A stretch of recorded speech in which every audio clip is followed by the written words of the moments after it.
Hey crew, it's Pitt, and I'm back with a little something different. This is going to go into the PittCast category because we're going to be exploring some new ideas. There's one thing I love about all things, it's knowledge. I like to have the best idea. That is my favorite thing in the entire world.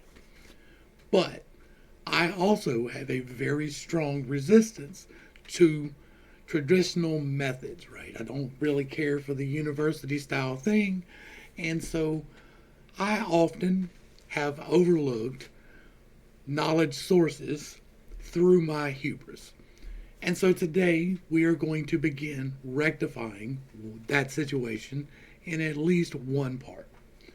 Like most people, I am only familiar with Plato and Socrates through the public education system, and I have read excerpts from the Republic. And I considered myself well read on the subject matter, right? I learned what I learned in high school, and I read pieces of the Republic.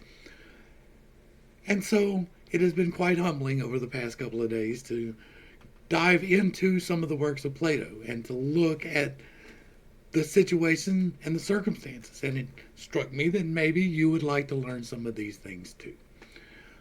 I'm learning this because of my game. It is part of my lore is set prehistory, right? It is before all of these things, but I like to have these things in mind as what is going to happen after the time period that I'm in.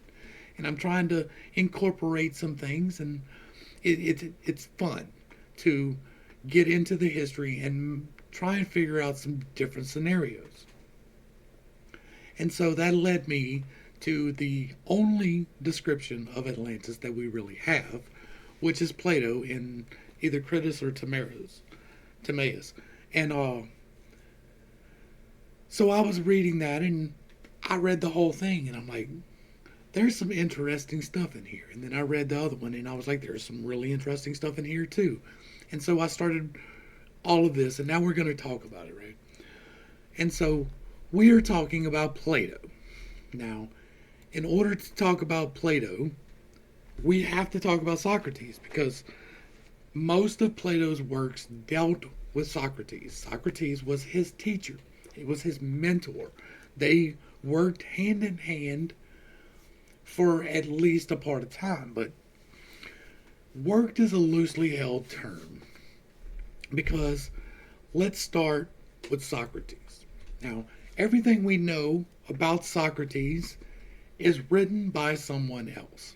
He did not record his teachings, but he was an influential person in Athens. Roughly, what?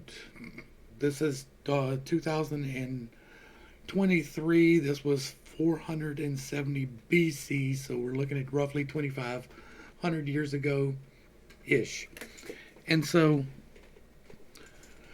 this was a long time ago. It was a whole different time period, but it can bring home the fact that men were thinking then too.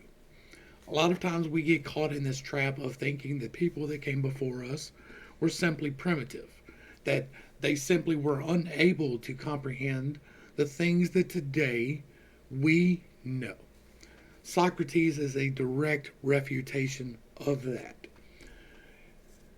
You could possibly make the argument that it extends farther back, but I'm firmly of the belief that men, for the large part, have been able to reason fairly well for a long period of time.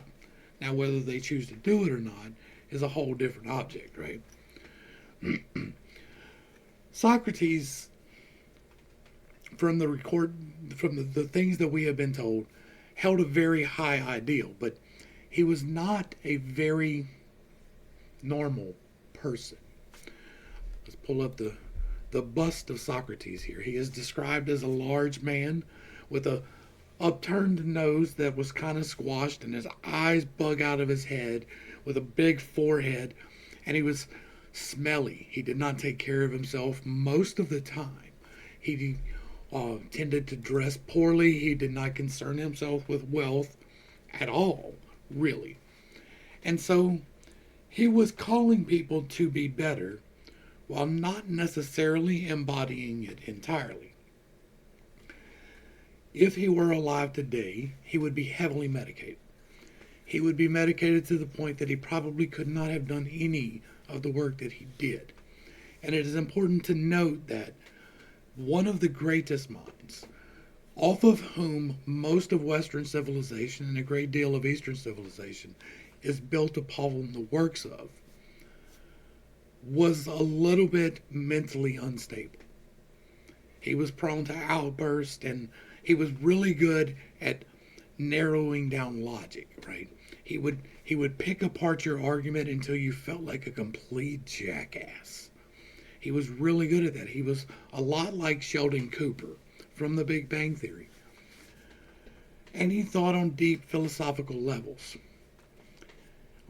Uh, the accounts that we have from him rely mainly on three pretty decent sources, one of which is Aristophanes. Aristophanes was a satirical playwright. He made fun of the peoples of the time, and should be noted that was antagonistic to Socrates. So we cannot entirely rely upon a truthful representation of the man from this man. I'm not going to deep dive into Aristophanes or his works. I'm not a real big playwright, like play reading type of person, although I did write some screenplays once. I'm sure they're great, but I'm looking in other directions these days, and there's only so much time in the day. Another source is Xenophon, who was also a student of Socrates, but he wasn't the brightest bulb, right? You can learn from someone and not be able to fully comprehend what they teach you, and that is the case here. This man was a great tactician.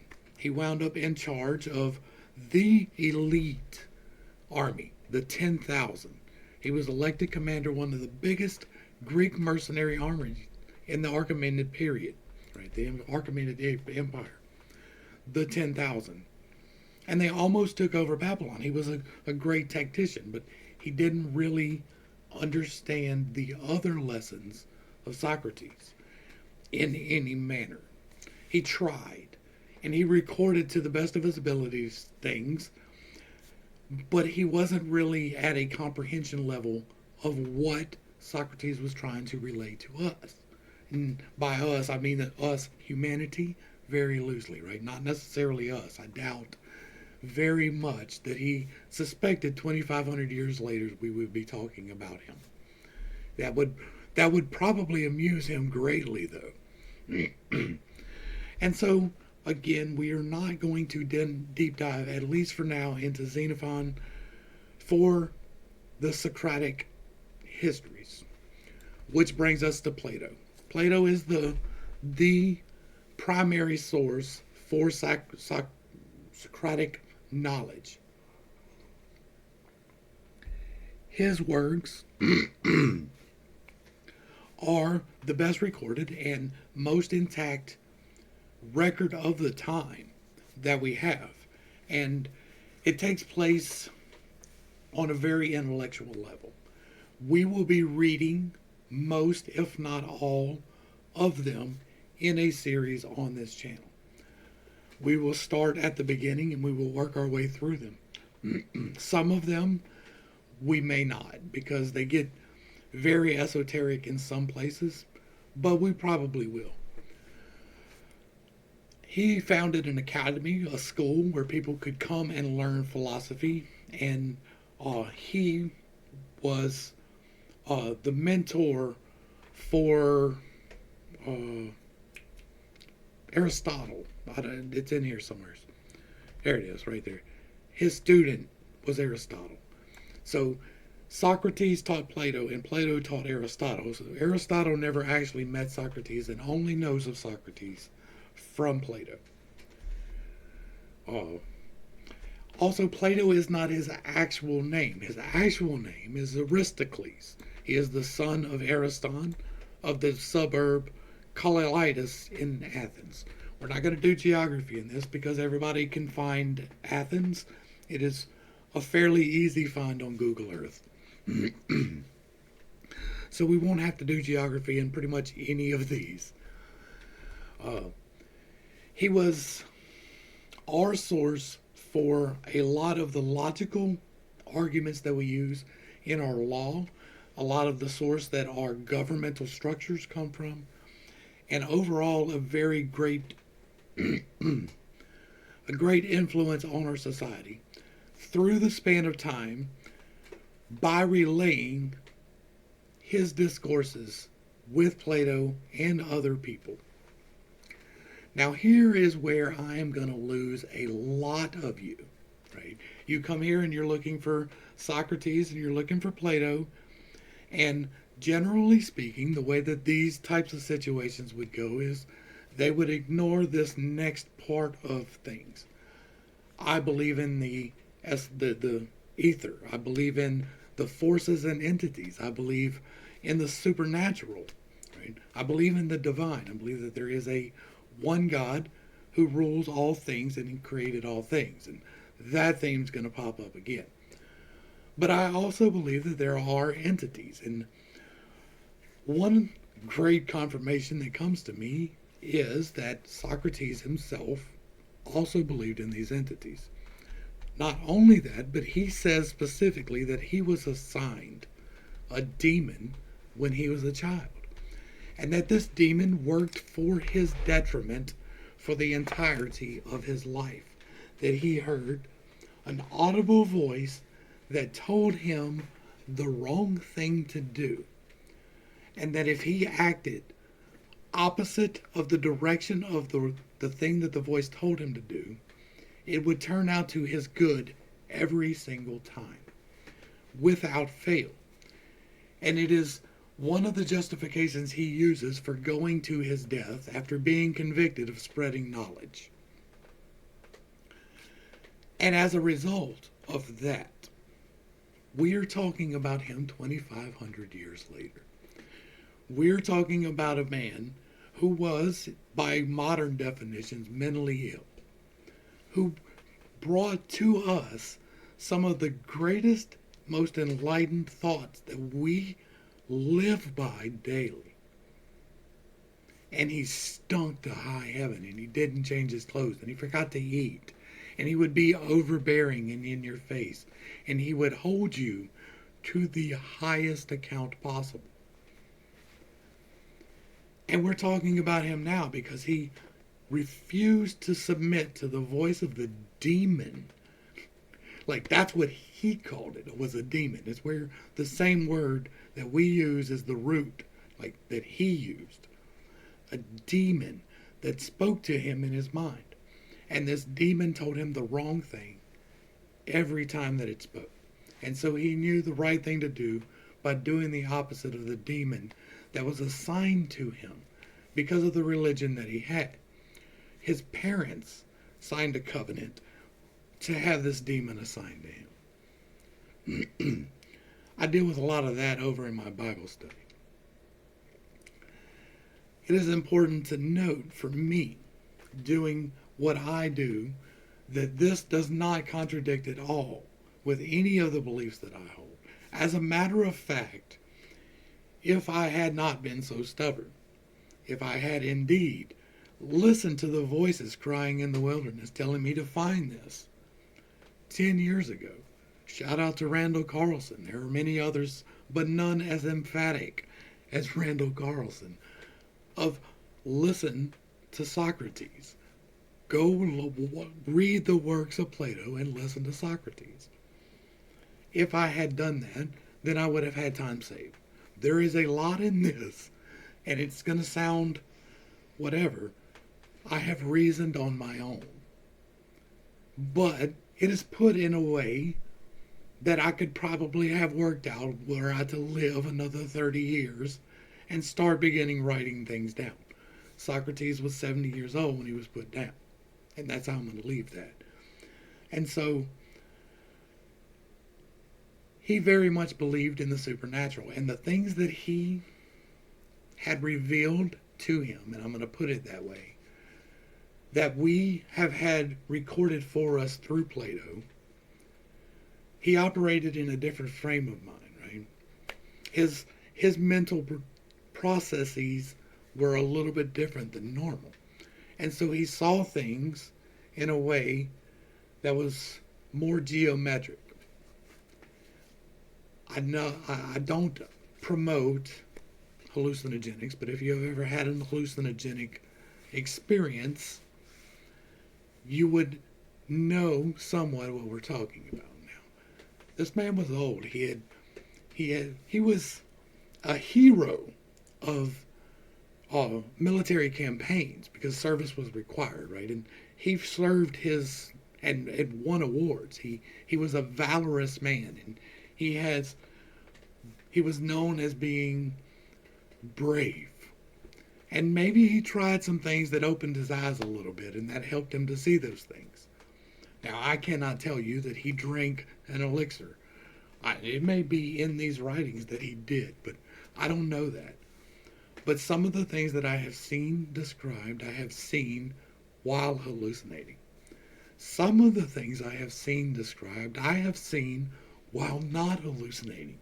And that is an important distinction, too, because I don't deny that I have had hallucinogenic experiences, but I have had vision experiences outside of hallucinogens. And no, they weren't like tracers and things like that. This was something different. So it is not beyond my scope that some of the things that are held to be incredulous inside of Plato's works could actually be true. And for me, we're going to talk about another a problem that they have, right? And this problem that they have is called, it's right here, somewhere. It's the Platonic problem, I think is what they called it, right? It's a contradiction to them because he is writing as if he were hearing directly from Socrates. And some of the things are held as a logic problem. He is holding arguments with Socrates and someone else as if he is witnessing this argument. And the person that Socrates is talking to died before Plato, right? And so they say that instead, what he is doing is taking the arguments that he has been taught that this person would say. I look at it slightly differently, and this is, again, where I'm going to lose people. I think that it is entirely possible that one of a couple of instances happen. In one instance, it is possible to travel, so to speak. There are recorded instances of it, though none are considered scientific evidence. But men staring at goats is a good way to start to dive into that rabbit hole. And what they can do is astrally project, right? That is a thing that we have heard of before. If not, that'll have to be a whole different thing. But the gist of it is that through meditative practices and exercises, you can take yourself in soul form outside of your body. And as such, you can explore the physical world while your physical body remains in a different place. So you can cast yourself away. I could go to Giza and explore the pyramids while lying here in Walker. Some people claim that they can do that, and I don't doubt that it is possible. I cannot willfully do that, so I cannot willfully talk about it. But that is a possibility that could happen here. Time is somewhat mutable in my estimation. All things have happened. We, as consciousness, just have not experienced those things yet, right? The multiverse is a thing, and there are divergences, and I believe all of that. And we'll get into that as we get into Socrates. But another possibility that could be happening here is direct communication with mediums and spirits, right? It is possible to talk to things. There are entities, both the demon that was assigned to Socrates and other entities. You can seek your ancestors, and whether or not that is, I'm not going to get into an argument about. there are things that you can talk to, and they can relay you accurate information. If you follow the laws of creation, which I have in a video easily available to everyone, if you follow those things before you attempt any of the contacting, it is possible to get true and accurate information that is beneficial. And so it is possible that that is a method that he used. I don't know what he used, but I don't dismiss the fact that it is possible that he actually did witness these things.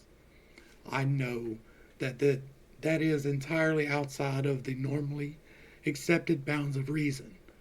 I'm comfortable there. Like, that is like my comfort zone. If I wasn't comfortable in that particular area, I could not have done what I did with the MBTI system and completely reworked that to where it actually works now. That'll pop up one day. I wouldn't be doing the deconstruction that I'm doing in the Bible study because I would be okay with just leaving it alone. Right? I love knowledge above all things, and so we're going to learn some new things, and we're not going to dismiss things simply because scientists say that it's not possible. I personally have had experience outside of the possible, and so I'm comfortable there. This was a rather long introduction, just to start talking about what we're going to be doing here. This will probably get added on to, well, let's go ahead and look at it, right? We're going to look at the translation that we're going to be using. Now, Plato, what he went by, this is funny too, right? Is his pen name was given to him because he was a large dude.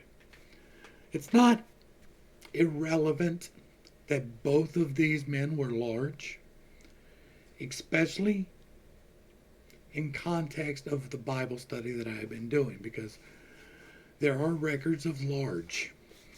There are records of excessive size recorded in places. I'm trying to keep this friendly, y'all. And those people, generally speaking, are recorded as great, better than, more than, like greater people, that they understood better, that they were probably a little bit violent, but they understood things to a different level than we did, and that somewhat that knowledge seems to be inherent in bloodlines. Now, I'm not trying to get into a bloodline fight, right? But I also do not hold it outside of the realm of possibility that some of the fallen, or the Rephaim, or the Nephilim, or the Anunnaki, or the, what do they call them in this area, like Zeus and them, the pantheon. I do not hold out of scope that the legends of these people and the incarnations of gods can be real. That does not mean that they are, but they can be. I've never run into Zeus, but there could have been Zeus. Zeus could have very well begat bloodlines that were dominant in war. Whereas, I'm not fully familiar with the whole pantheon, but the god of wisdom would give birth to people who were more along those lines. And so I'm not opposed to that being a thing, and that maybe these individuals were descended from those lines. Plato's mom was like, his name actually came from like his given name. His mother was like the righteous one or something. Like, don't quote me on that. It's something along those lines. And so what we're dealing with is a possibility of the passing of knowledge in a very real way from someone else to the new. So let's talk Plato. Now, There's a good deal known about Plato, and I am not going to by any means try to give you a play-by-play of his life. But he was a wrestler.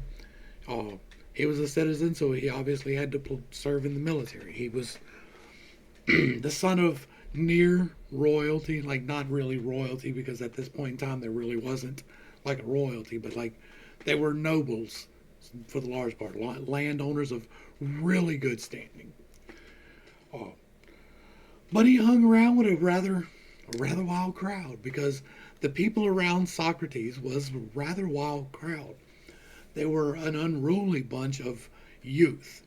Now, they weren't unruly in the way that you might think, carousing, but they were unruly in debating.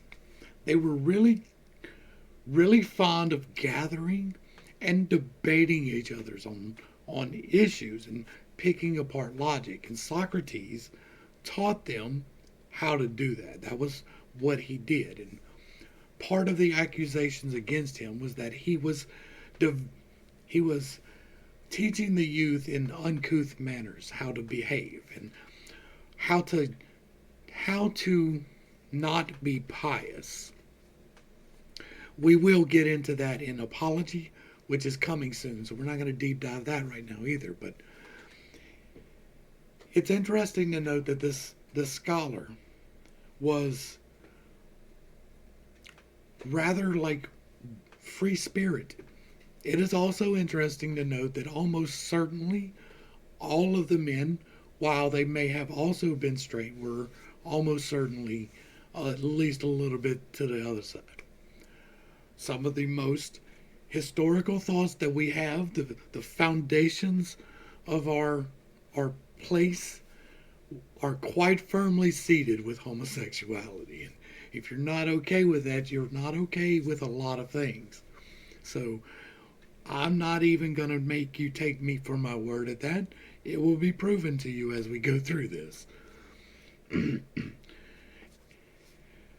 And so now let's talk about the source of what we're doing. This is a translation by David Haran. Let's see what y'all are able to see here.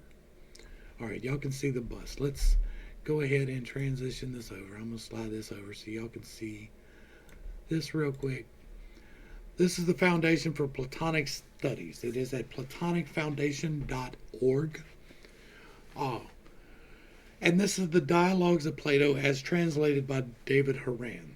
It is intended to be a free source and location for people doing what we are doing right now, attempting to disseminate the information that is recorded. Now, I get paid through ad revenue, and that's great. It's not much. It will probably never amount to much for a long time, and that's fine. I'm here for the knowledge and to the sharing of knowledge. That's what they're here for too. But you can support them if this seems like a worthwhile endeavor to you. I would encourage you to go and give what you can to these people because what they are doing costs money. It costs money to host a server. It costs money to have all of these resources available to us. And I am thankful that they do it. I am not able to financially contribute. So I am going to contribute by telling all of you, if you are able to, help them out. We'll go ahead and check out the forward and the introduction. So I'm probably going to have to swap this back around and get that line back up for us real quick. But we're going to do this and this will wrap up what we're really doing here today. So this is the forward to these dialogues, these translations of the Dialogues of Plato. I am delighted to lend my voice to the celebration of great achievement in the field of Irish scholarship, the translation of the complete works of Plato by David Haran. Approximately 100 years ago, it may be recalled, another distinguished feature, bearing a certain analogy to David, Stephen McKenna, embarked on a rather quixotic enterprise of translating into English the treatise of Plotinus, the greatest Platonist philosopher of late antiquity. Plotinus, the greatest Platonist philosopher of, say that 3 times fast. The project extended for 13 years. It was critically assisted by the benevolence. All right.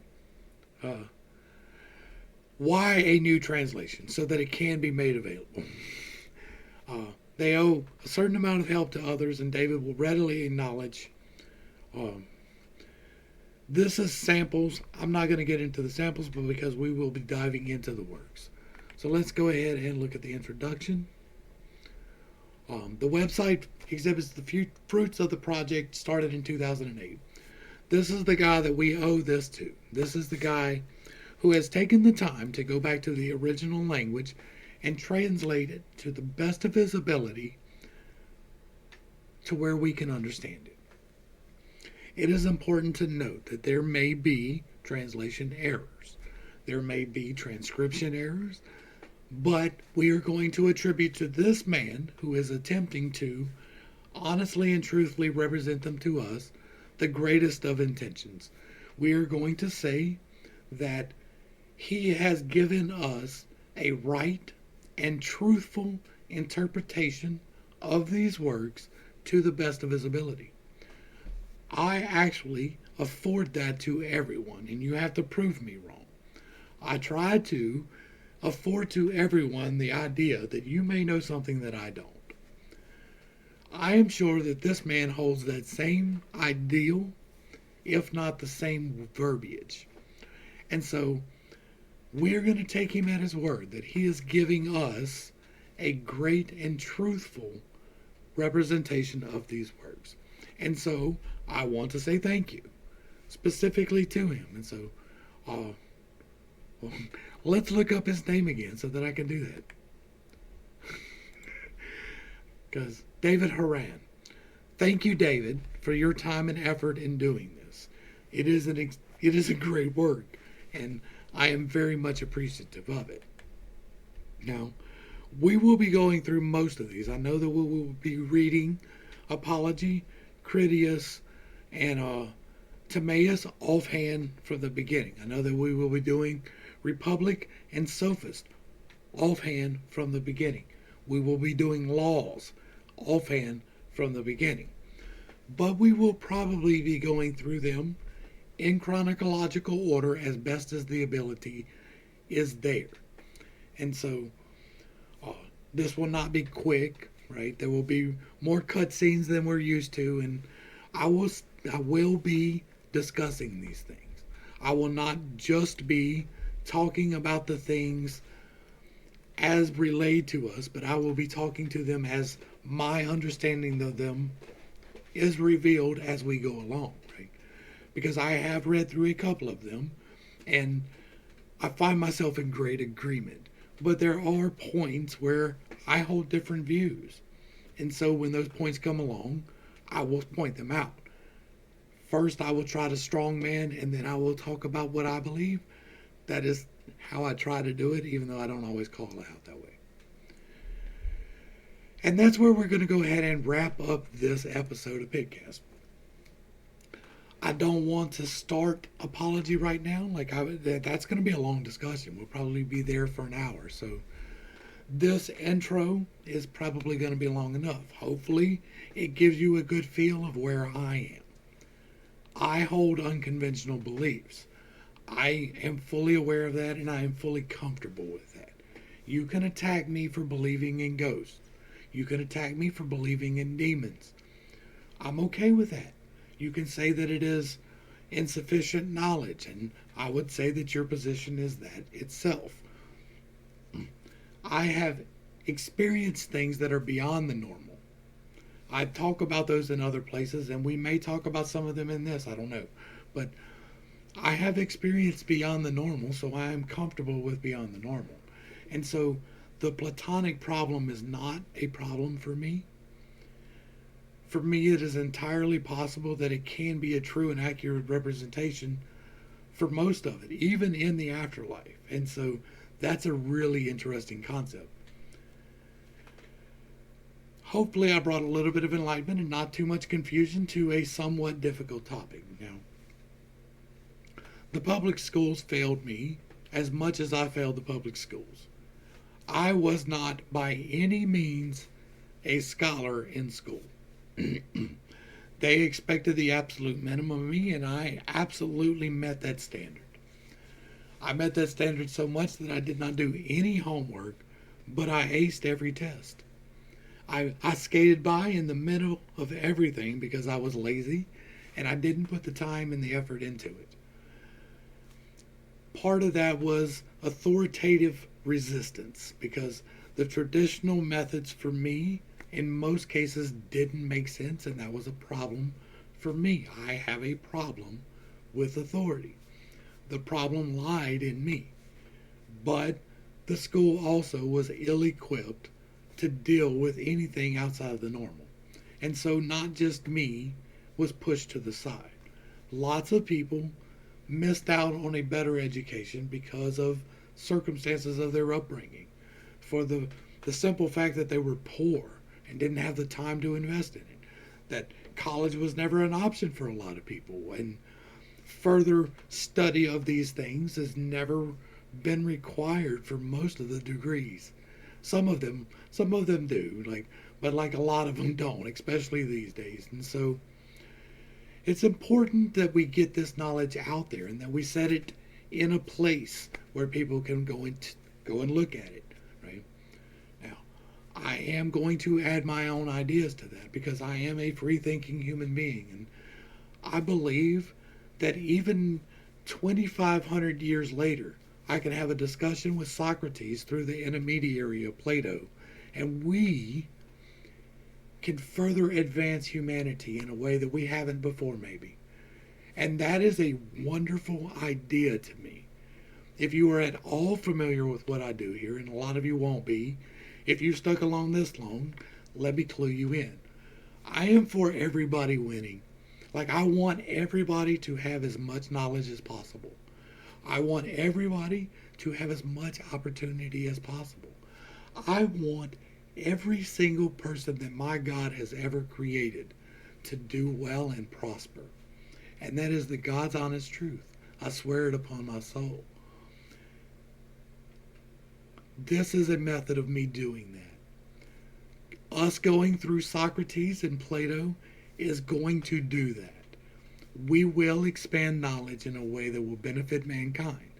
Someone, even if it is only one person, and that is enough for me, even if it is one other person, will see this study and will come from it with new information that makes their life better. And that for me is goal, like end goal. It has been, I have been vocal about that. I want money. I'm not Socrates. I don't scoff at money. But I don't value it in the way that other people do. I value the tool that it is. I want to use it to build a school. We've talked about that.